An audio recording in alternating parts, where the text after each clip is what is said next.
ஒரு குலத்திலையும் பெரியோர்கள் அவதாரம் பண்ணியிருக்கிறாங்க. ஒரு ஜாதியும் ஒரு பெரியோர்கள் அவதாரம் பண்ணியிருக்காங்க. அவங்க வச்ச நாமம் தான் இந்த ஜாதி. அதனால் ஜாதி பிரச்சனை எங்களுக்குள்ளே வந்ததே கிடையாது. எந்த ஜாதிக்காரங்களும் எந்த ஜாதியும் கல்யாணம் திருமணம் பண்ணிக்கலாம்.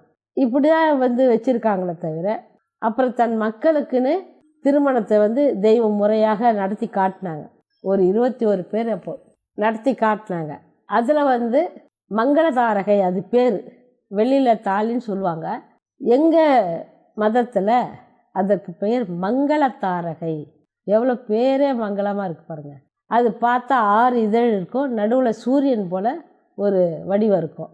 இது என்ன அப்படின்னா, இந்த மங்களதாரகையை கட்டும்போது ஒன்று கணவன் அடக்காயிட்டாலும் மனைவி அடக்கமானாலும் 2 பேரும் எப்படியா இருந்தாலும் அந்த சொர்க்கபதி வாழ்க்கையில் ஒன்றா வாழ போகிறாங்க.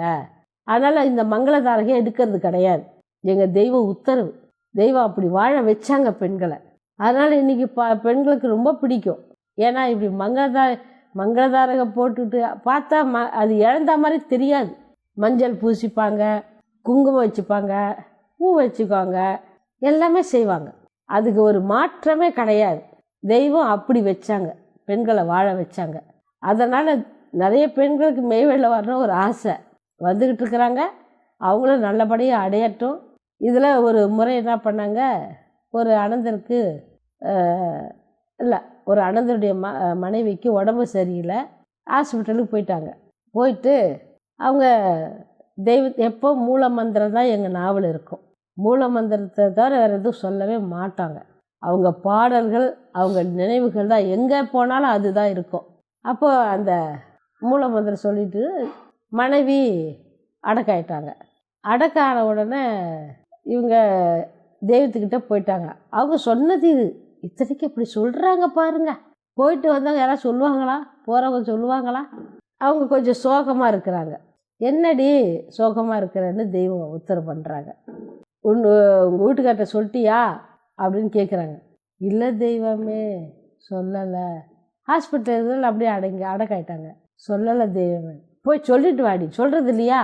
திரும்ப அந்த உயிரை அனுப்பிட்டாங்க. அது வந்தோடனே அவர் ரொம்ப என்னடி அப்படின்னாங்க. தெய்வம் இந்த மாதிரி சொன்னாங்க, நான் போயிட்டு வரேன், நமஸ்காரம் அப்படின்னு சொல்லி அந்த அம்மா ஊருக்கு கிளம்புற மாதிரி அழகாக சொர்க்கபதியில் போய் சேர்ந்துட்டாங்க. அப்போ அவர் சொன்னாராம், ஏன் என்ன போட்டு கொடுக்குற தெய்வத்துக்கிட்ட, என்ன திட்டுறதுக்கா? கிளம்பு முதல்ல. இப்படி எந்த கணவனாவது சொல்லுவாங்களா? இல்லை மனைவி பார்த்துருக்குதா? சரித்திரம் எங்கேயாவது இருக்குதா? நடந்திருக்குதா? இந்த நிகழ்ச்சிகளாக என் பெருமானுடைய அருளால் தான் நடக்குது. அப்படிப்பட்டவங்க தெய்வம்.